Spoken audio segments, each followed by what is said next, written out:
Hello and welcome to another episode of the HealthScore Longevity Report. In this report, we'll talk about an article recently published in the top-tier peer-reviewed medical literature on the topic of longevity.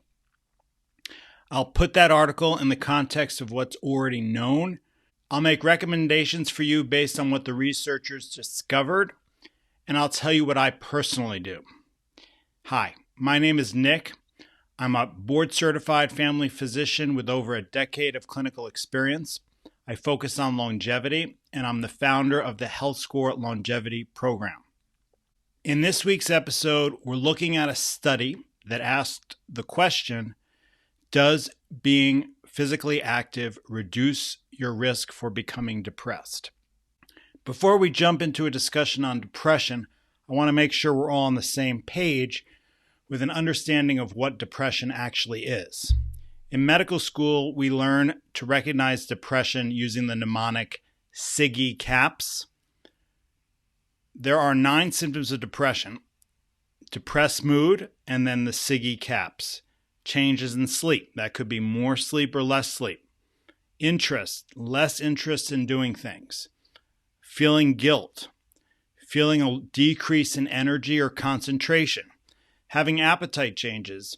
In atypical depression, you actually eat more, but typically with depression, you eat less. Psychomotor changes. This is described as feeling like you're moving underwater. And then suicidal ideation, thinking you'd be better off dead. To have a diagnosis of depression, you need to have either the depressed mood or the decreased interest or pleasure in doing things, one or both, and then at least 5 total symptoms of the 9 listed here for at least 2 weeks. If you want to know personally if you meet the criteria for depression, you can use the PHQ-9. You can just Google that, and that's a validated instrument for screening for depression. So now hopefully we all are on the same page when we're talking about what depression is. It doesn't mean just feeling down after an event or feeling sad for a brief period of time. It's a constellation of symptoms that last at least 2 weeks. How common is depression? Well, 1 in 10 adults in the U.S. will experience a major depressive episode in a given year. Will experience at least 5 of those symptoms for at least 2 weeks in a given year. And 1 in 5 adults in the U.S. will experience a major depressive episode in their lifetime. So the answer to the question, is it common? The answer is yes, it's extremely common. Now you may be wondering, why are we talking about depression at all? This is a series focused on longevity. What does depression have to do with lifespan? Well, the fact is it has to do a lot, unfortunately. People who are depressed have a 71% higher risk of premature death, and people with mental health disorders in general have a 10-year shorter lifespan. Now, obviously and unfortunately, one of the main reasons why depression increases risk of death and decreases lifespan is suicide.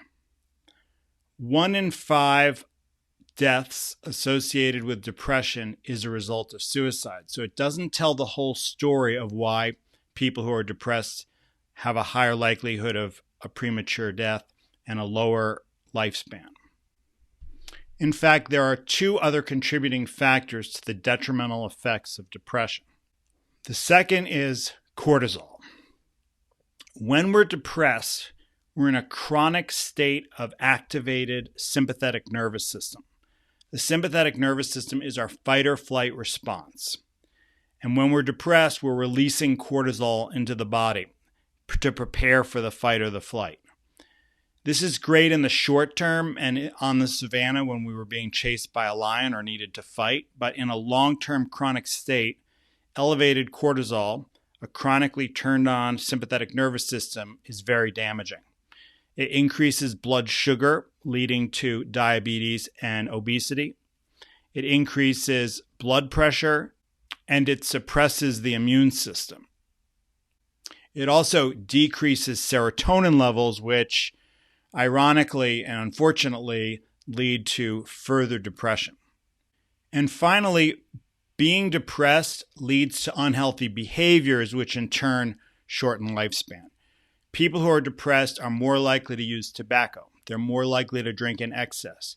They're less likely to eat a healthy diet. They're less likely to be physically active. They're less likely to get sufficient sleep.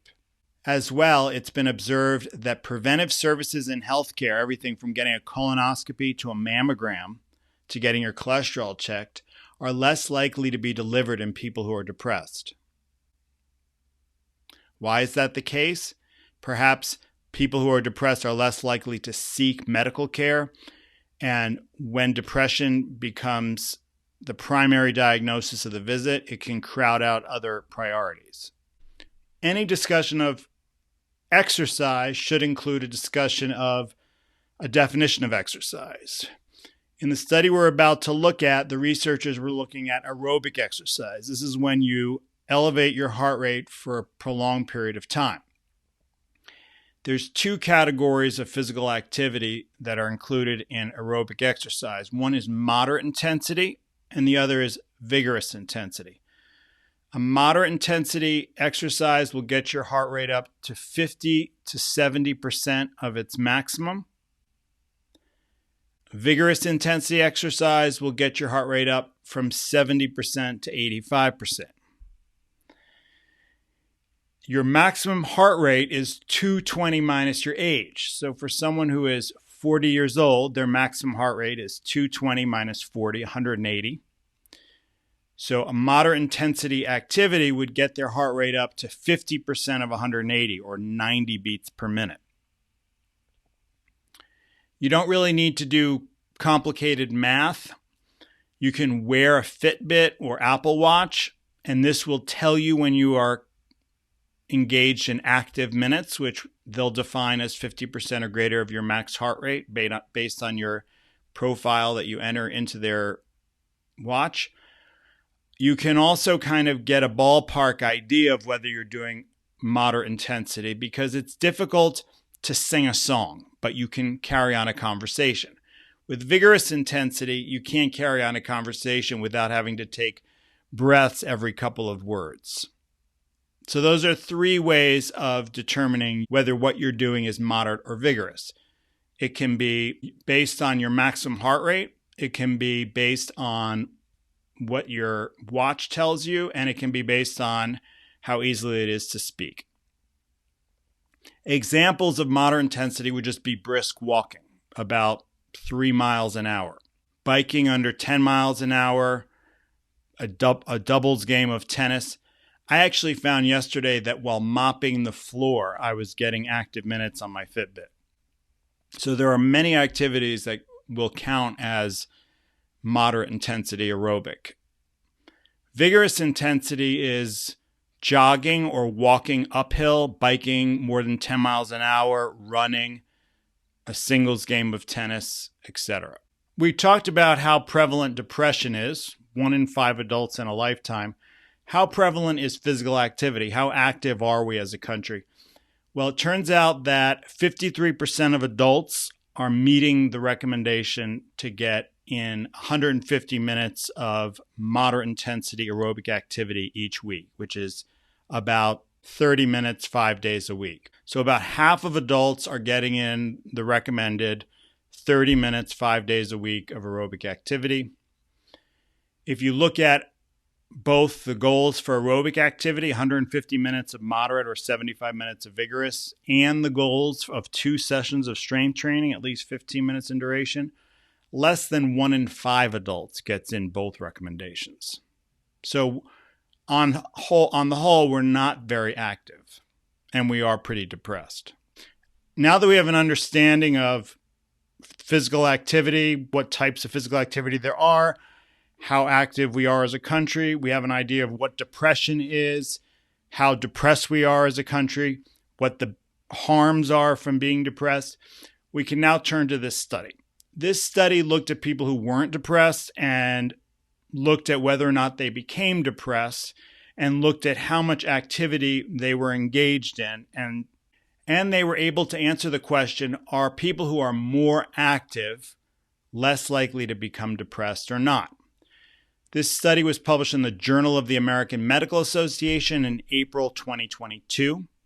It was a systematic review and meta-analysis. There were 15 prospective studies and over 191,000 adults. The researchers found that at 150 minutes of moderate intensity aerobic activity each week, there was a 25% reduced risk of a person becoming depressed in the follow-up period. 150 minutes of moderate intensity, 25% reduction in risk of depression. 75 minutes of vigorous intensity, 25% reduction. So you could get that same 25% reduction from 150 minutes of moderate intensity or 75 minutes of vigorous intensity activity each week. If you increase the physical activity, if you doubled it, 300 minutes of moderate intensity aerobic activity or 150 minutes of vigorous intensity, you only decrease the risk for depression by 3% more. So 28% reduced risk of depression at 300 minutes of moderate intensity and 28% reduction risk at 150 minutes of vigorous intensity aerobic activity. Studies before this did make a link between physical activity and decreased risk of depression, but not in terms of minutes of activity. Now, why might it be that being physically active reduced risk of depression? Well, one obvious reason is exercise works on the endocannabinoid system. It works on the same receptors that morphine works on, heroin works on. It's responsible for the runner's high. When I'm in a mood funk and I go out for a walk, in about 30 minutes, I will no longer be in that mood funk. Nothing in my life has changed other than that I'm walking. And there is a physical experience of elevated mood as a result of physical activity. So that's one reason. Another reason why physical activity may decrease risk of depression is that in depressed people, there is actually atrophy or shrinking of the hippocampus. This is our mood regulation center in the brain. Physical activity has been shown to lead to growth of the hippocampus, reversing any of the harmful effects of depression. Next, so we're up to reason number 3 for physical activity being beneficial. People's perception of themselves, their body image improves, and that can in turn improve mood, reduce risk of depression.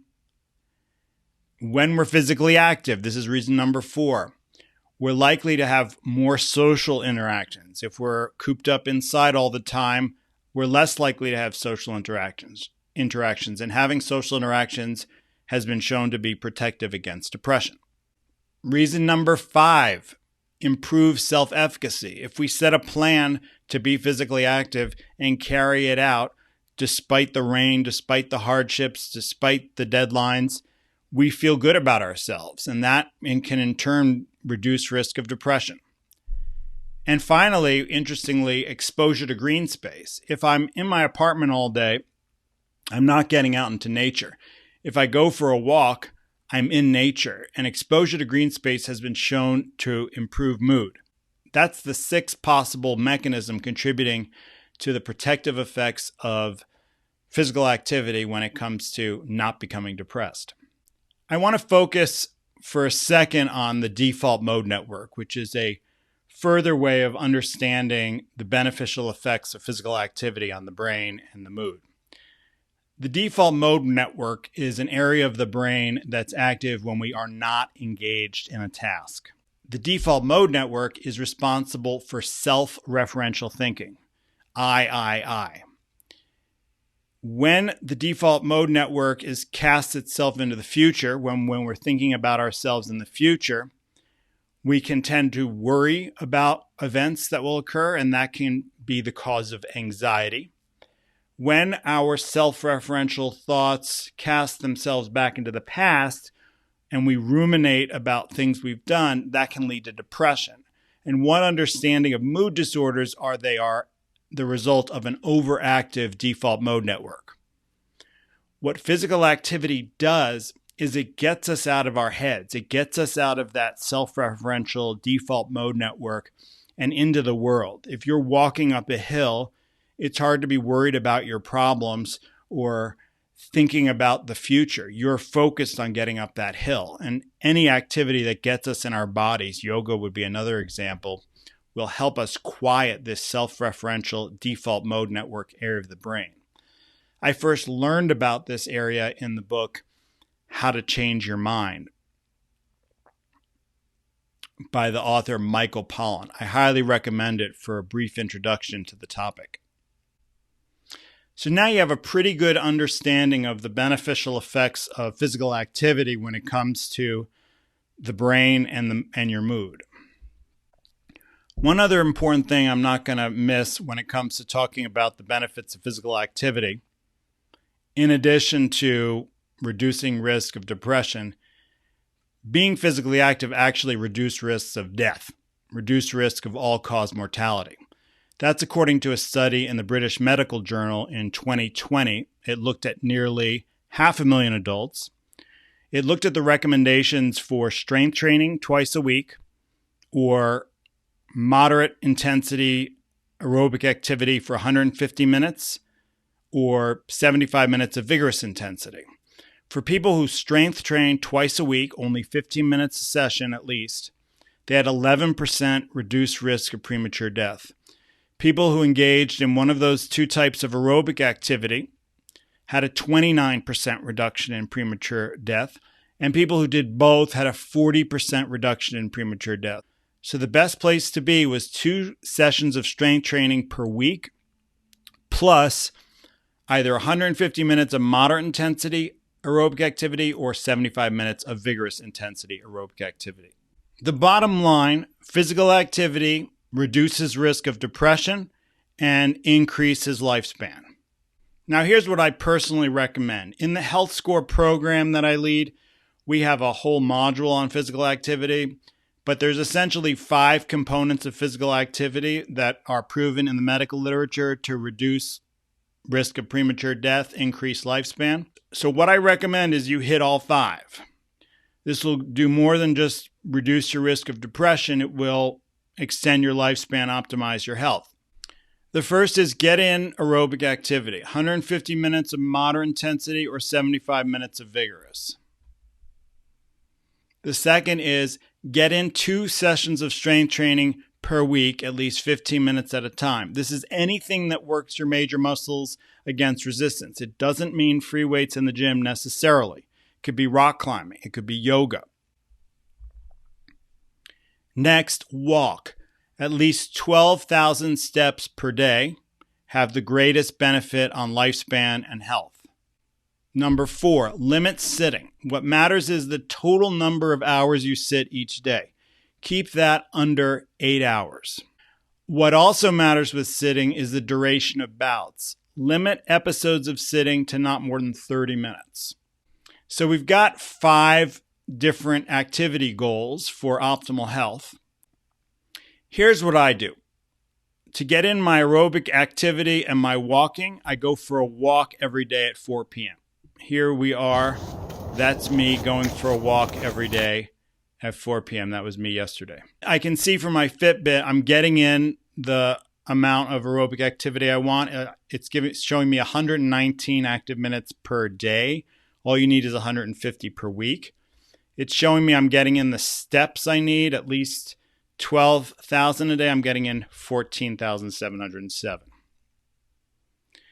Next is strength training. I'll do 1 session of yoga per week using the Down Dog app, and I'll go rock climbing in the summer or indoor climbing in the winter for my second strength training session.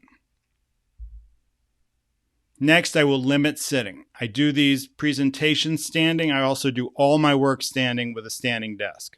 And that's how I meet the 5 goals for physical activity, and thereby reduce my risk of depression, optimize my health, extend my lifespan. Thank you very much for watching. I really appreciate your time. Please subscribe to the HealthScore Longevity Report. It's a weekly email. You can sign up at healthscoreonline.org. You can also listen to a podcast of this episode wherever you get your podcasts. Please join the HealthScore Longevity Facebook group. You can link to it from the show notes below. You can check out my blog also at healthscoreonline.org. And please join me for next week's episode when we'll talk about the importance of optimal blood pressure and what blood pressure goal you should have when you reach age 60 and older. See you next week.